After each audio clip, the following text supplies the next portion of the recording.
Thanks for watching this portion of Garage Logic on our YouTube channel, and thanks to our friends at Everest Men's Health for supporting this. Go to everestmenshealth.com to see if their team can help you with stronger energy and better health. And catch the Garage Logic podcast wherever you listen to your favorite podcasts. Do that anymore. Our friend, the Rev Tim Christopher, invited himself on, and we're grateful for that. He wants to set some things straight. He wants to set some things straight about these so-called pretextual stops.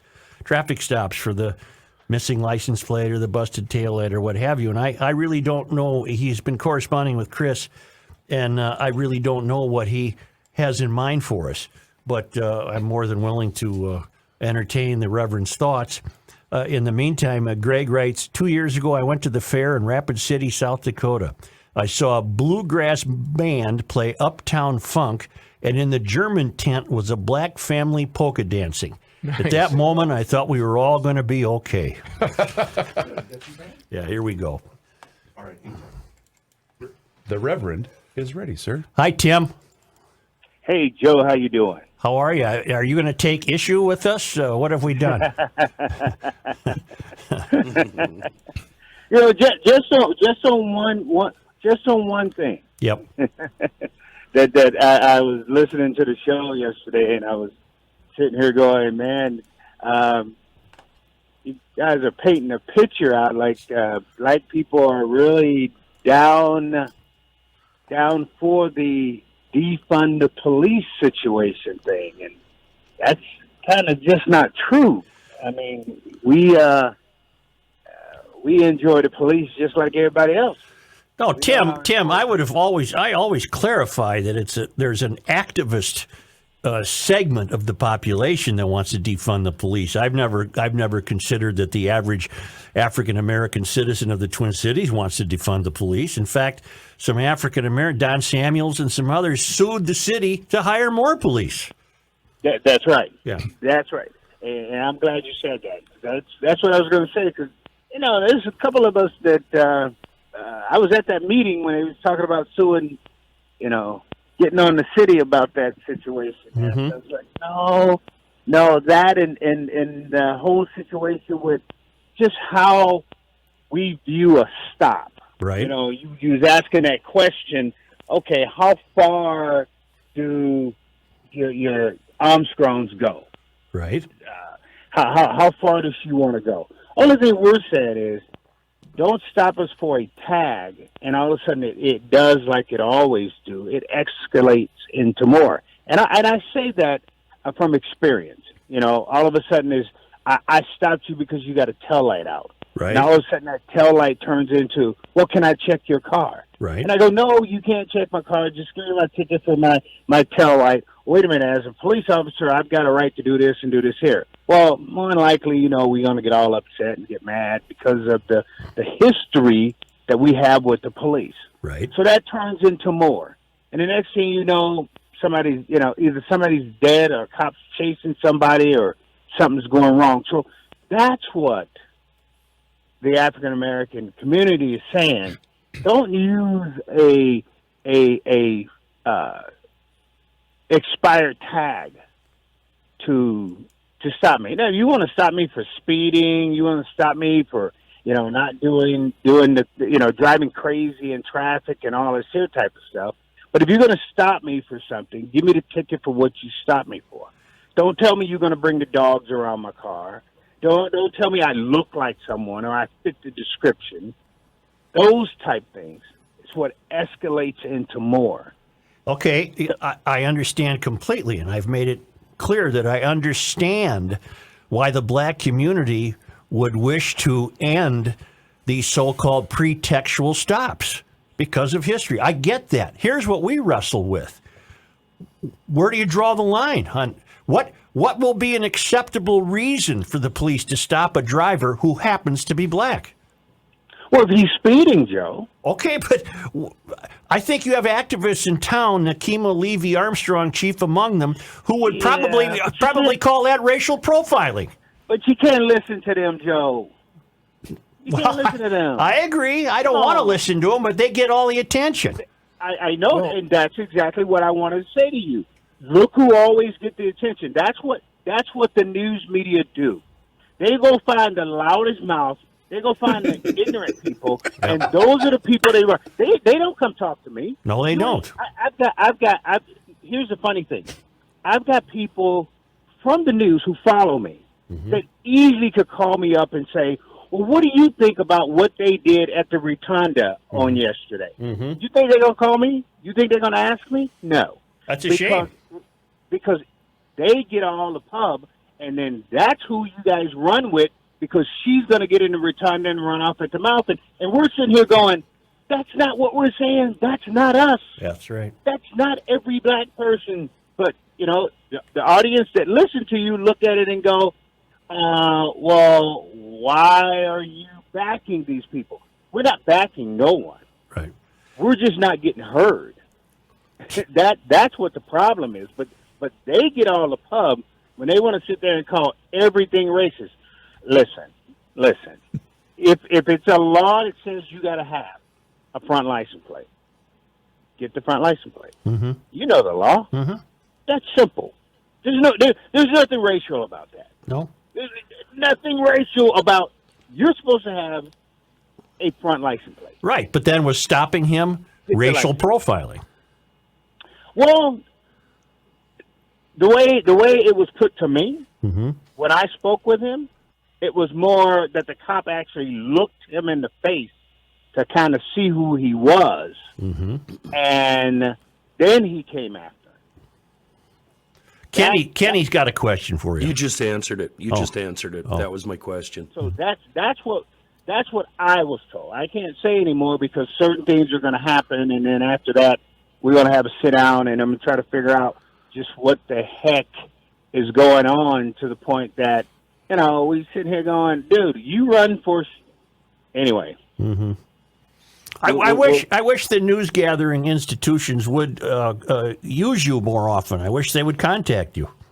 They won't, because they don't want the truth, Joe. You're the only one that wants the truth in town. Nobody else wants the truth. I was listening to a show today. They start with a D and a J and a D. They don't want the truth. They want to spew all of this here stuff. And the bad part about it, it makes me look bad. Because a lot of people look at it and go, well, that's every black person. No, it's not every black person. Not every black person vote for Democrats every single year. But if you listen to some people's audience, they swear up and down that that's all black people ever do is vote for Democrats. That's all we ever do. Are you an admirer of John Thompson as a state legislator?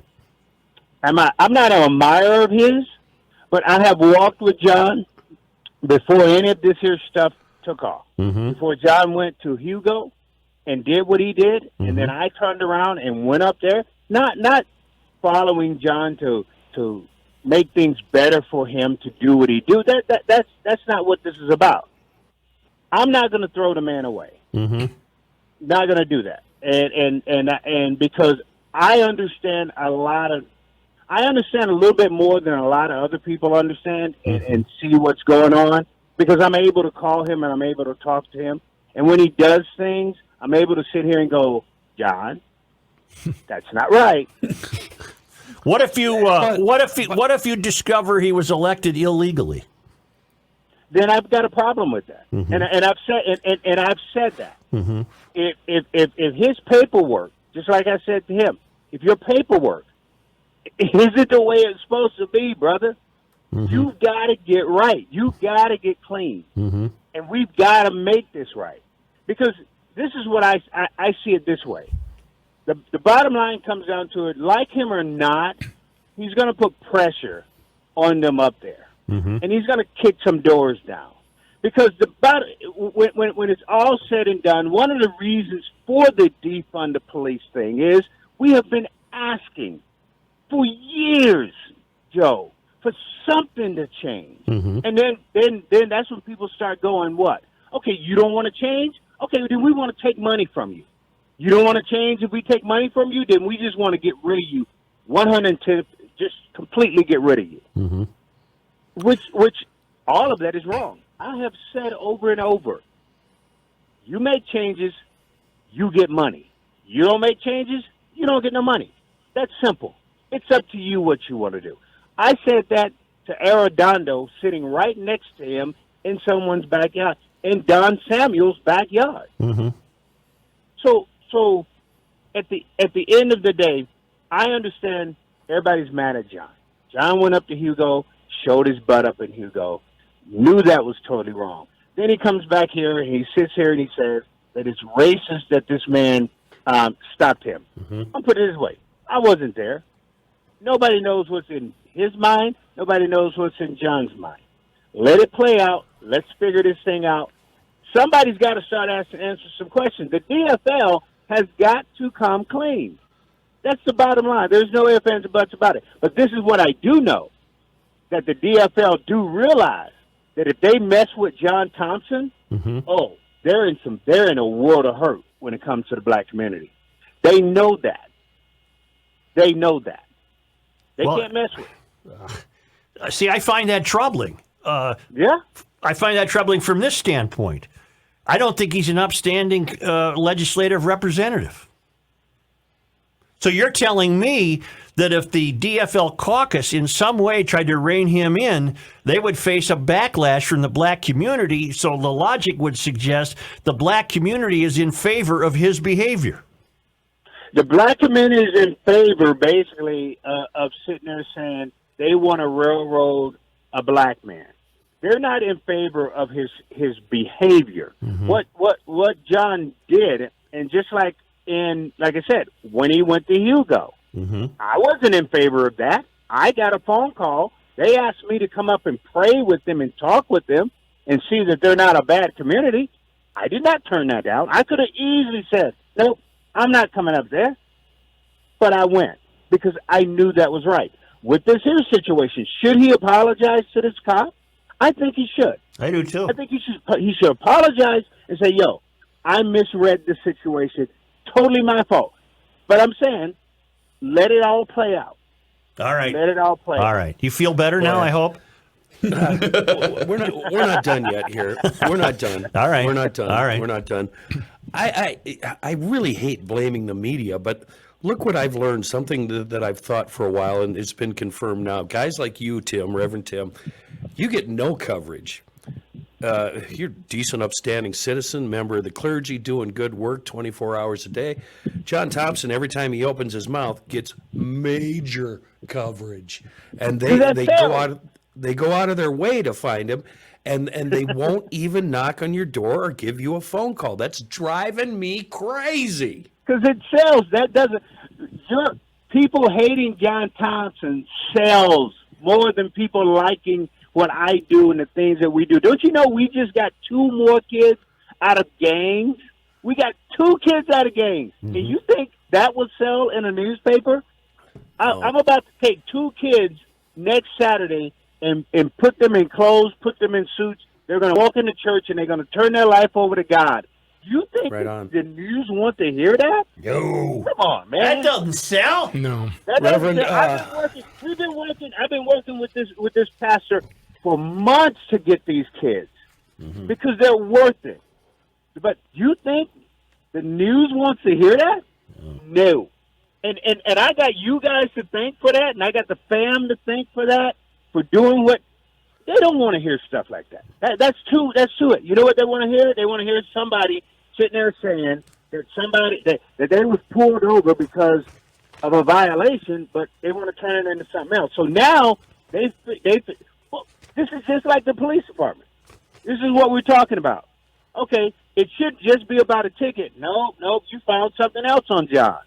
You know, you found that you think that he don't live where he lived. And because of his driver's license that's in Wisconsin, it's this and this. Same thing what we're talking about with the police department. Police pull us over, they find 8, 9 different other reasons to try to haul us into jail. All right, sir. Wait a second. I got to tell the Reverend a story. Rev, you know I moved up to the country last fall, right? Been living up here, peace and quiet, et cetera, et cetera. I'm laying in bed last night, about 9 o'clock, 8:30, 9 o'clock.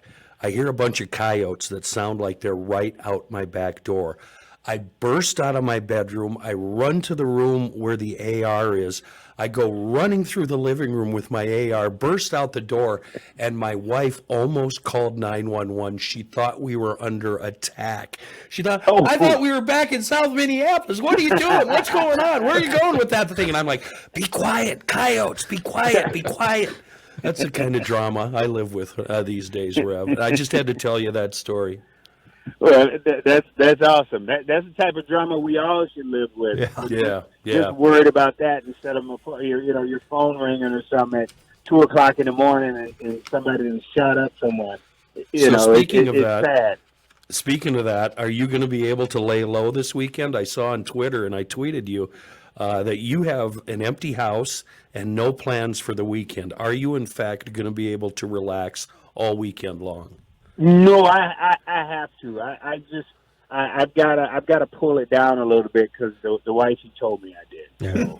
Yeah.